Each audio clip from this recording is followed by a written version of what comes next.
Hey everyone, welcome back to Clarissa's Kitchen. In the spirit of Super Bowl Sunday, today I am going to show you some really fun, easy game day recipes that can be used as appetizers or snacks to bring to your next upcoming party. So in my latest Instagram story, I know I was sharing with you that I just got an air fryer. I upgraded the air fryer because I really needed a new one, and I'm going to be incorporating that in a few recipes that I will be showing you in this video.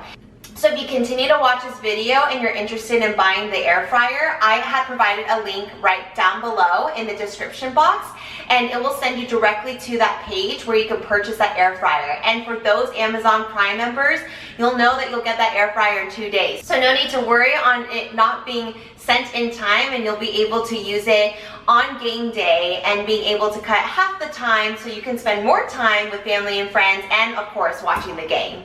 So if you want to see how I make these easy and delicious game day recipes that are appetizers and snacks, please continue to watch the video. And as always, click like, subscribe, the notification bell down below, and also comment for any suggestions that you have that will help me to help you. Now let's get cooking in the kitchen.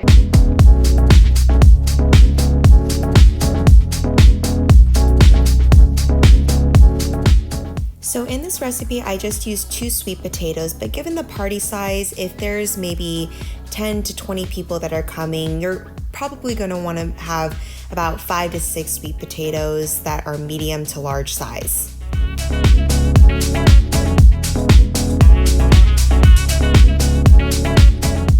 So this part, you want to make sure that you tuck away your fingers to not cut them while you're slicing the potato. So usually what I do is I cut the base of the potato, and that way it gives a little bit more stability when you actually slice it. So now you're going to slice the sweet potato long ways, and I usually like them to be thin to medium size. You want to make sure that it's equally the same size so it cooks evenly in the air fryer. And now I'm going to be placing them in the bowl, ready to be seasoned. So now we're going to be lightly drizzling olive oil over the sweet potato fries, and you can use coconut oil, but I do find that olive oil crisps up the fries a little bit better. And so this part is optional. You can add Chipotle seasoning. I did wanted to give it a little kick, but it definitely is a little bit spicy. So if you want to keep it plain and simple, salt and pepper, garlic powder, as you can see I just threw that in, is pretty much all you need. And garlic powder is still optional as well, but I thought it does give a nice flavor to it.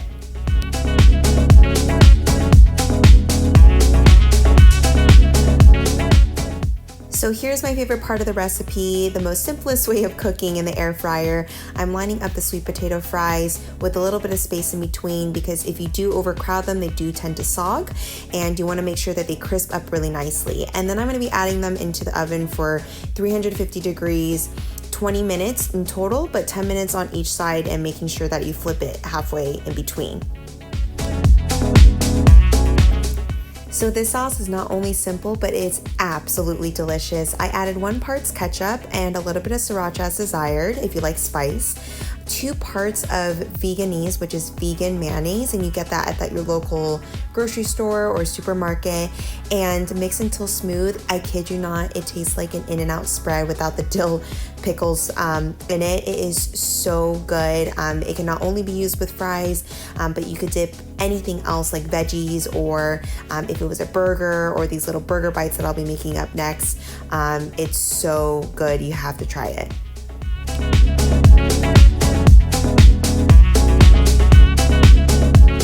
So up next are the bun-less burger bites, and I am going to be preparing the ground turkey meat. I'm cracking 2 eggs, and oops, you can see that I left a shell in the bowl, so luckily we're cracking it separately for this reason. These are farm-raised eggs, and I'll be pouring those eggs on top of the ground turkey meat.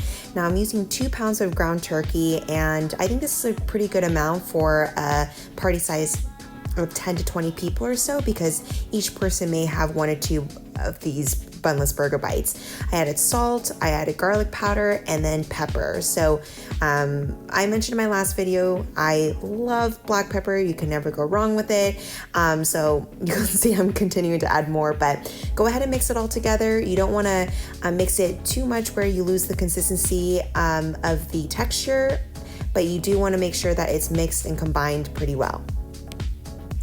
Now we're going to be making bite-sized patties, and we're going to roll them into the size of golf balls, placing them about 1 inch apart. And if you haven't seen my last meatball recipe, I provided a link down below. You definitely have to watch it. Many have already tried this recipe, found it to be super easy, simple, and delicious, but these are more so bite sizes, so they're a lot smaller. And I preheated the oven to 350 degrees, and I baked them for 25 minutes.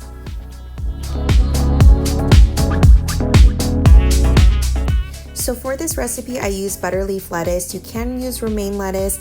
I would stay away from iceberg lettuce just because it doesn't have too much flavor, but I thought this gave a really nice green texture. I pulled about 7 leaves and I cut them in half to make about 14 bunless burger bites. Now, if you had a party for about 10 to 20 people example, you want to pull 20 lettuce leaves to cut those in half to make 40, because each person is going to have about 1 or 2. So just kind of giving you a rough estimate. I made sure I washed them really good just because they came straight from the ground. Pat them dry, because no one really wants a soggy lettuce, do they?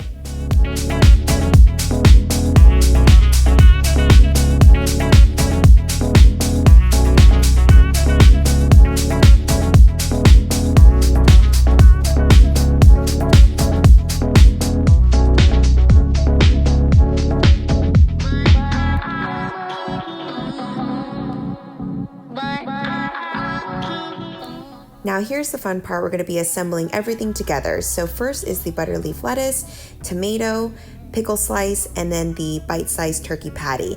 Now the trick is for it to stand up straight on the plate. You don't want to pierce the toothpick all the way through the meatball just like I did. You want to make sure that the toothpick just goes in halfway.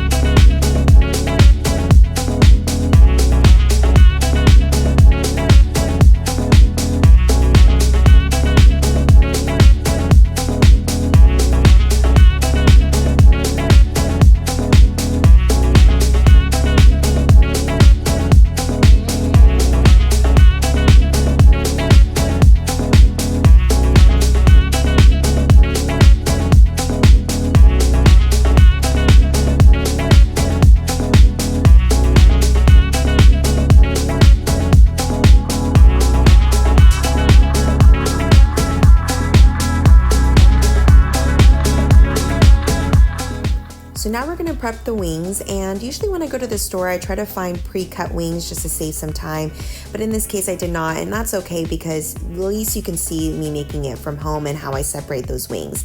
And I only used 1 pack, but given if you're going to have about 10 to 20 guests, you may want to purchase about 3 to 4 packs or even more, because the more the merrier, and these wings will definitely be a hit at the party. You want to rinse really well with water, pat dry, and then lightly drizzle with olive oil. You don't want to go too heavy, just like with the sweet potato fries, because they want to crisp up really nicely. And then I add simple seasoning like garlic powder and salt. You can add black pepper if you want, but I just kept it really simple, and I'm tossing it all together.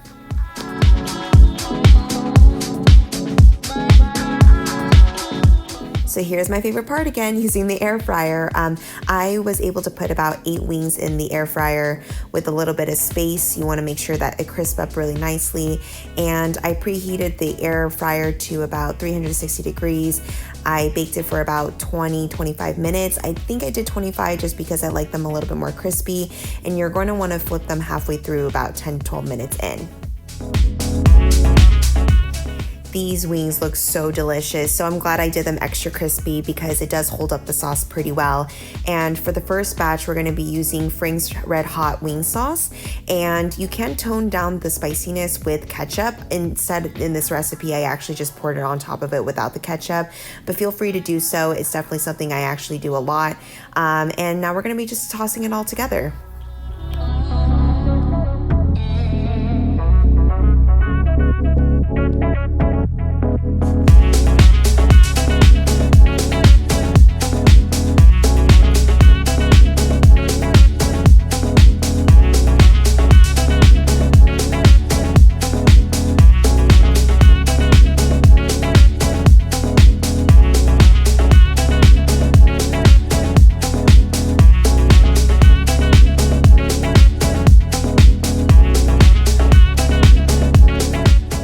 for the last half batch, I used Chipotle Seasoning, and I thought this dry rub really reminded me of a healthy version of Buffalo Wild Wings.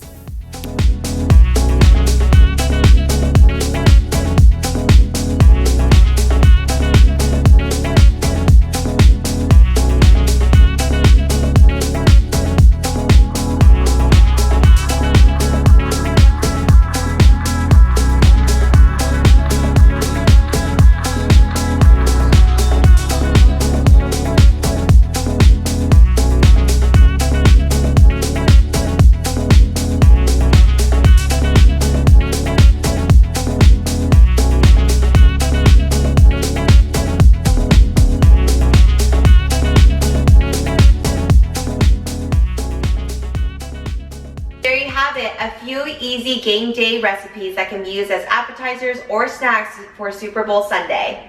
You can eat plenty and still feel guilt-free. It can also be used for any upcoming party that you have after Super Bowl Sunday. If you haven't done so already while watching these videos, please like, subscribe, and hit that notification bell right down below. And also comment on what you may like in the videos or what recipes that really stood out to you the most. I would love to hear your input. And as always, thank you for supporting my channel. So see you next time in Clarissa's Kitchen. Bye guys.